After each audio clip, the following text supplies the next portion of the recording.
Hello everyone, DM Johnny here from Dungeons & Dice, and today we're going to go over 10 more rare magical items that are not going to break your game. Let's get started. Alright, it's getting to fall time, which means I get to switch back to this. Summer Johnnies are tired. Pretty soon my doc's going to be gone. Other than that though, let's get to our first item. This one actually comes from Bigby, Glory to the Giants, and that is the Glow Rune Pigment. Now this is rare. You get a 1d4 plus 2. If you're the DM, maybe you just want to pick how many of these they get. Like if you have 6 players, just give them 6 paints, whatever. 4 paints, because each one of these has a different effect. So basically you got to spend 10 minutes to face paint someone. I also like consumable items that you could just use once and they're done, which this is. And you basically get a few different options here.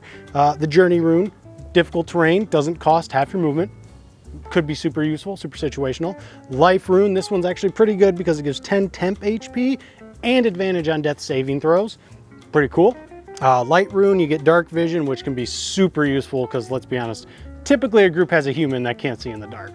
If you have Dark Vision though, it increases your Dark Vision by another 30. That's a little dangerous because it goes from like 60 to 90, and that's a lot. Like, you need an Eldritch Invocation from a Warlock. I think it's actually 120. I might, for the Light Rune, I might just remove that whole extra 30. Dark Vision's already pretty powerful, so yeah, that's up to you though. Mountain Rune, basically when you paint this on yourself, you are immune to getting prone and you have advantage on strength and con saves. This could be helpful if someone doesn't have, for instance, the feat Warcaster, right? They need to hold con, or if they're doing strength, although typically your strength card is like a barbarian or like a taller, stronger Goliath, so they might already have advantage situationally. The last one you could do is basically a shield rune. You can put these wherever you want. I'm always doing face paint because, you know, war paint and all that business.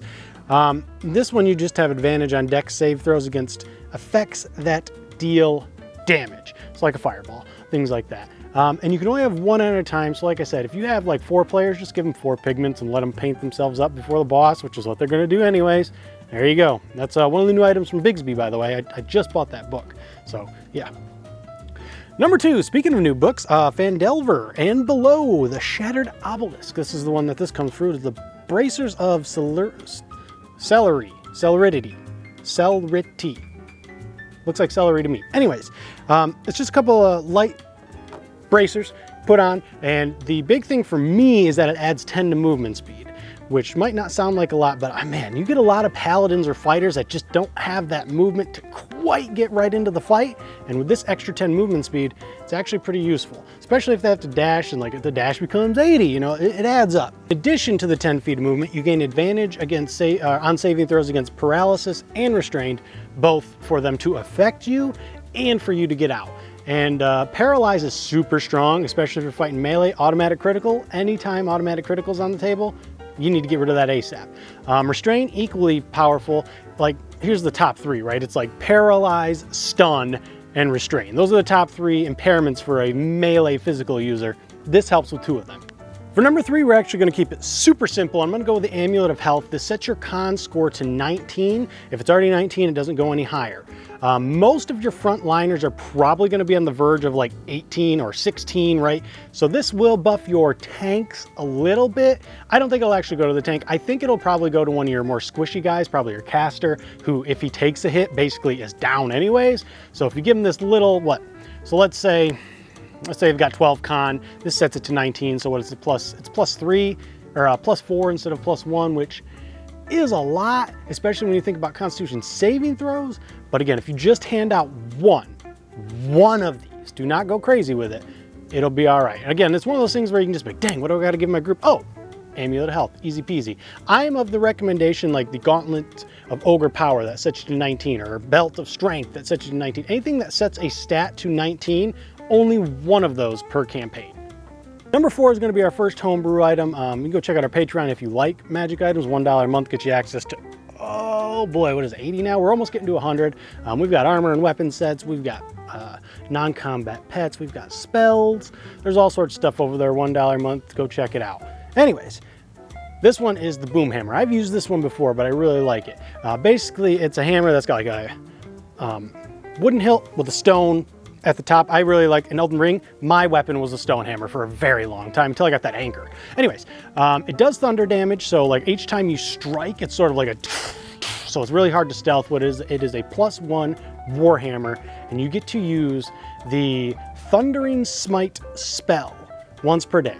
And basically that's bonus action, you put it on and once you connect, the spell is done, but it's extra thunder damage. Also, you get access to the Thaumaturgy cantrip for free, which is mostly roleplay. I know in like Baldur's Gate it's actually really useful, but in typical D&D it's just, you know, to spook people or to be like, oh, I'm the big orc or whatever like that. Anyways, it's a really simple hammer, a thunder hammer that lets you use Thunderous Smite. Number 5, speaking of hammers, we're actually going to switch over to a gavel from Storm King's Thunder. I've not actually played this one, but I've started looking at the items in there. They're a little longer. The giant items typically are. And this is actually another Warhammer, but it's a gavel for a giant. So anyways, this thing, it doesn't actually say that it's magical, but it's inscribed with Mithril and the rune says like friend, but you get a few different options. So first off, if you're using this, I would probably make it a +1. I don't know if it doesn't say that it's +1, but I would make it a +1. And basically at the start of every combat, you get the Arbiter's Shield, which means if you haven't taken your turn yet, anything that comes at you attack-wise is at disadvantage. So think of the rogue assassination where like if you go before your opponent, you get automatic critical. This is sort of like the opposite of that. Like if you haven't gone yet, you're in like defensive mode automatically. And then, you know, basically it's useless after that. Each time you enter combat, that's what happens. It's pretty cool. Second one is Bond of Amity, and basically you get to slam this onto the floor and it creates a 60-foot radius. You can do this once per day. And when someone within that 60-foot radius takes damage, an ally, the damage, they still take full damage, but half of that damage is sent back to the attacker as psychic damage. So it's sort of like, go ahead, it's sort of like thorns, right? Hit, boom, you take the damage, then the sort of rune effect dissipates. It's only once per day. Again, nothing crazy, but I like options. The last one, the Gift of Truth, this one's tricky because you basically use up all the power in the gavel to do this. And what you do is you basically transfer, okay, I'll read it word for word just to make sure I get it right. You can transfer the gavel's magic to a place by tracing the Ven rune on the ground with your finger. The point where you trace it becomes the center of a spherical area of magic that has a 30-foot radius and is fixed to that place. The transfer takes 8 hours, so this isn't something you could do in combat. In fact, it's a long rest. But let's say you have a ship or something. Let's finish it actually. At the end, the gavel is destroyed. Okay, that's fair. The area gains the following property. Whenever a creature utters a lie within the 30-foot radius of the sphere, that creature takes 5 psychic damage and flinches visibly. This is like an advanced zone of truth that doesn't disappear. So like if you have a base or a ship, now the only problem is like with it being 30-foot radius, if any of you guys lie, your party members lie, they take damage as well. But I could see this being really useful because if you're in that radius and the bad guys are in there, like they just keep taking damage because they keep lying, right? Let's say you're trying to interrogate someone, you know when they're saying no. There's a lot of options for it and you have to destroy the gavel for it, which I think is pretty cool. That's a good equalizer. It doesn't look like you can move it either. So it's basically like, this is it, it's stuck here. So you need either like a base or like I said, a ship. I guess it could move like that, an airship, or even a freaking carriage, I guess. Something basically that you can move and draw a Ven rune in. Really cool item. Number 6 is from the Waterdeep Dragon Heist, and it is the Bracers of Flying Daggers. As an action, you pull out 2 daggers. Excuse me. You pull out 2 daggers. And as part of that action, you actually make 2 attacks. It's going to be super situational, but on a rogue that doesn't get multi-attack, that's actually very useful. It gives opportunities for let's say you miss with the first dagger and then you can hit with the second one, you get sneak attack, right? How many times as a rogue have you missed and you're like, well, that's it. My turn's done. With this, at least it's only a dagger. It's a D4 plus, you know, whatever. Ultimately it'd be like, what, 8 damage max unless you crit.